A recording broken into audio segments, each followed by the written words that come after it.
Welcome to the world of Romanesque architecture, a captivating style that flourished across medieval Europe from 10th to 12th centuries.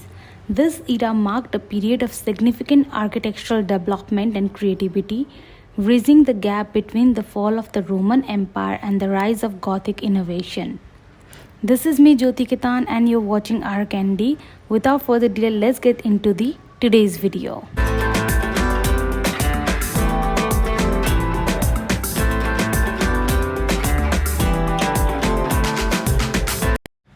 Romanesque architecture is distinguished by its robust and grounded appearance, characterized by rounded arches, thick walls, and barrel vaults. These elements not only serve practical purposes but also conveyed a sense of stability and preeminence in a time of political and social upheaval. Elements of Romanesque architecture. Let's dive into the elements of Romanesque architecture. The first one is the rounded arches. The most iconic feature of Romanesque architecture is the rounded arches. Unlike the pointed arches of Gothic architecture, Romanesque arches are semicircular and often appear in doorways, windows, and arcades. The arches are structural elements that help distribute the weight of the building more evenly. Second is the thick walls.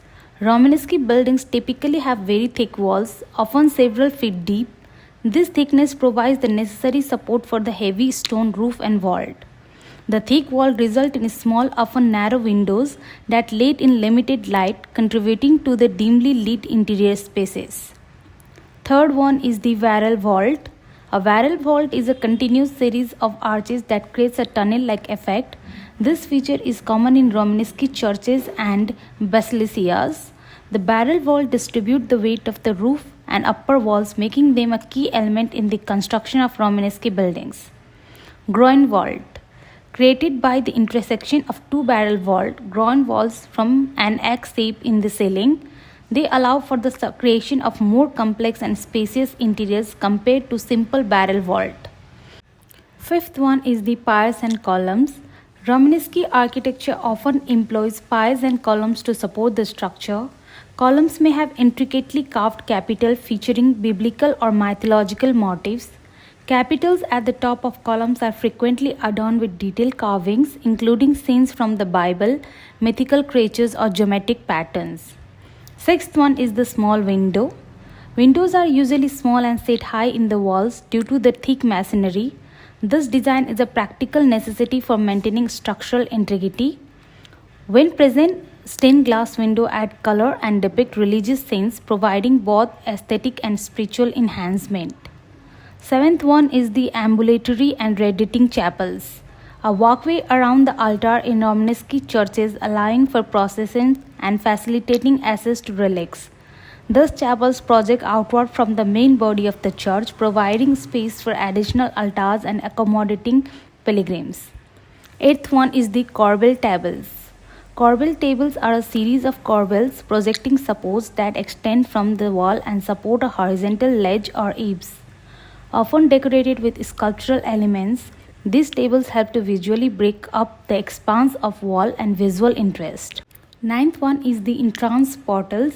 Main entrances to Romanesque churches are often richly decorated with carvings.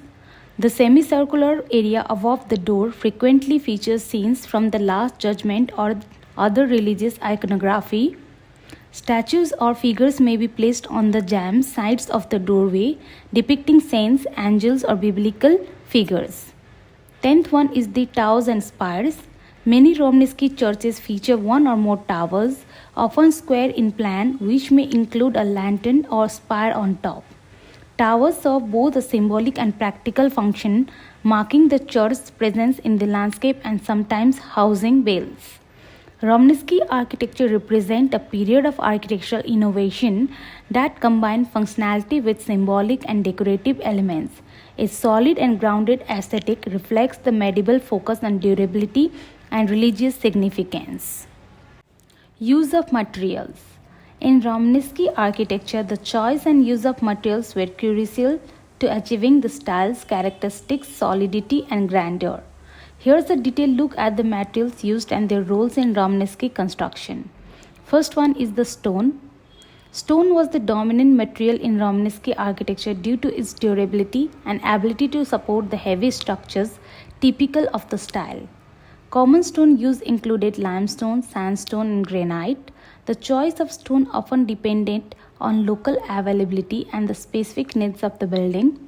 Walls were constructed using large, roughly hewn blocks of stone, which were often laid in a random or irregular pattern. In some cases, stones were precisely cut for a more uniform appearance. Second one is the brick. Although less common than stone, brick was used in some Romanesque buildings, particularly in regions where brick making was more established or where local stone was not readily available. Brick allowed for more flexibility in construction and was sometimes used in combination with stone to enhance structural integrity and aesthetics. Third one is the wood. Wood was often used for roof structures, including the construction of trusses and rafters. In some cases, wooden ceilings were used in conjunction with stone vault. Wood was also used for decorative elements, including carved capitals and paneling in some Romanesque interiors. However, woodwork was less durable than stone and more susceptible to damage. Fourth one is the concrete. While not as prevalent as in Roman times, concrete was still used in some Romanesque buildings. Its use was typically limited to certain structural elements or foundations. The concrete mix was often less advanced than modern versions, combining lime, sand, and aggregate. Fifth one is stucco. Stucco was applied to the exterior and interior walls in some Romanesque buildings to provide a smooth finish or decorative detailing. Stucco allowed for a range of finishes from simple plastering to elaborate decorative patterns and frescoes. Sixth one is the metal. Metalwork, including wrought iron and bronze, was used for fixtures such as doors, hinges, and locks. Decorative metal elements, including altar screens and lamps, were also common. In some cases, metal was used in conjunction with stone to provide additional support or reinforcement, though this was less common. Seventh one is the glass. Stained glass windows, though less common in the early Romanesque period, became more prevalent in the later stages. They were used to depict biblical scenes and add color to the interior spaces. Glass was often set in lead frames to create intricate patterns and designs. Construction techniques. Let's look into the construction technique. First one, masonry. The method of masonry in Romanesque architecture was integral to the style's appearance. The thick walls and large stone blocks were laid with a focus on durability and load-bearing capacity. Second one, vaulting. Barrel vault and groin walls were constructed using precisely cut stones or concrete, which distributed the weight and allowed for expansive interiors. The materials and technique used in Romanesque architecture were selected for their practicality and durability, reflecting the style's emphasis on strength and preeminence. This approach not only provided the structural integrity needed for the heavy stone constructions, but also contributed to the architectural aesthetics that defined the Romanesque period. Examples: Romanesque architecture exemplified by numerous historic buildings across Europe, each showcasing the distinctive features of the style. Let's look into some of the notable examples. First one is the Saint Sernin Basilica. It's in Toulouse, France. One of the largest and best preserved Romanesque churches, Saint Sernin features a cruciform plan with a central nave and ambulatory with radiating chapels. Its thick walls, rounded arches, and barrel vaults are key characteristics of the style. The basilica is renowned for its impressive facade, ornate capitals, and the use of an extensive ambulatory to accommodate pilgrims. Second one is Durham Cathedral. Durham, England. Known for its pioneering use of rift vault, Durham Cathedral is an excellent example of Romanesque architecture in England. The cathedral features a grand nave with barrel vault and thick, sturdy walls. Its Norman construction and intricate stone carvings, including decorative capitals and corbel tables, make it a standout example of Romanesque design. Third one is Cluny Abbey, Cluny, France. Once one of the largest churches in Europe, Cluny Abbey was an important center of the Benedictine order. Its Romanesque architecture includes an extensive use of barrel vault and a vast complex plan with the multiple chapels. The abbey's ambitious design influenced many other Romanesque churches across Europe. Though now in ruins, its remains still illustrate the grandeur of the original structure. Fourth one is Pisa Cathedral, Pisa, Italy. Part of the Piazza di Miracoli, Pisa Cathedral is notable for its use of rounded arches, a richly decorated facade, and a combination of marble and stone. The cathedral's design emphasizes the horizontal lines typical of Romanesque architecture. The cathedral is renowned for its distinctive leaning tower of Pisa, which is actually the campanile bell tower for the cathedral. Fifth one is Speyer Cathedral, Speyer, Germany.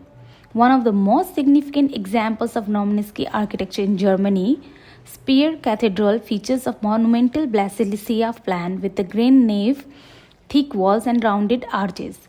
The cathedral's impressive crypt and use of massive piers to support the high vault exemplify the Romanesque emphasis on solidity and scale. Sixth one is the San Miniato al Monte, Florence, Italy. This church is a fine example of Romanesque architecture in Tuscany.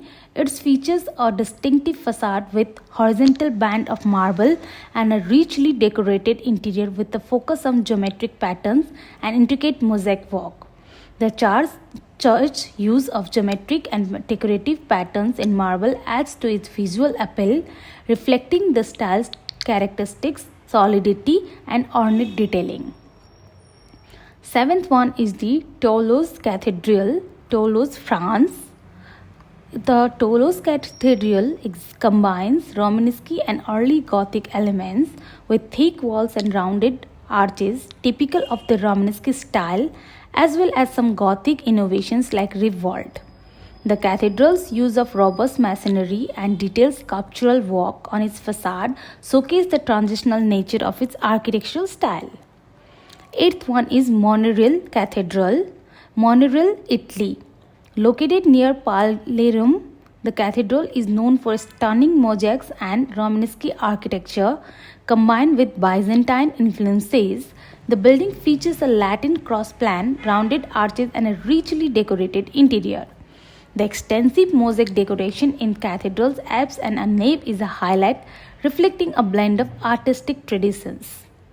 Ninth one is San Clemente, Rome, Italy. The Basilica of San Clemente is a layered structure with a Romanesque upper church built on the top of an earlier 4th century basilica and a 1st century Roman house. The Romanesque church features a richly decorated facade and interior with columns and capitals, showcasing the style's characteristic detailing. These examples illustrate the diversity and richness of Romanesque architecture across different regions of Europe, showcasing its distinctive features and enduring legacy. Conclusion. From the grand basilica and humble chapels to the towering cathedrals and intricate sculptural details, Romanesque architecture offers a rich tapestry of history and artistry. Its emphasis on durability and grandeur provided a foundation that influenced the subsequent Gothic style and continues to captivate admirers today. These structures, built with a mastery of materials and an eye for detail, stand as enduring symbols of bygone era. As we walk through the ancient halls and gaze upon the stone facades, we connect with the piece of history that has withstood the test of time. Thank you for joining me on this journey through Romanesque architecture. I hope this exploration has deepened your appreciation for this monumental and enduring style. Until my next adventure, may you continue to discover and be inspired by the architectural marvels of the past. Thus much for today's video. I hope you liked the video. If you liked the video, don't forget to like, share, comment and subscribe to my channel. And please comment down below which of the Romanesque building you like. Till then, this is me, Sparkkhetan, signing off for the day. Bye-bye.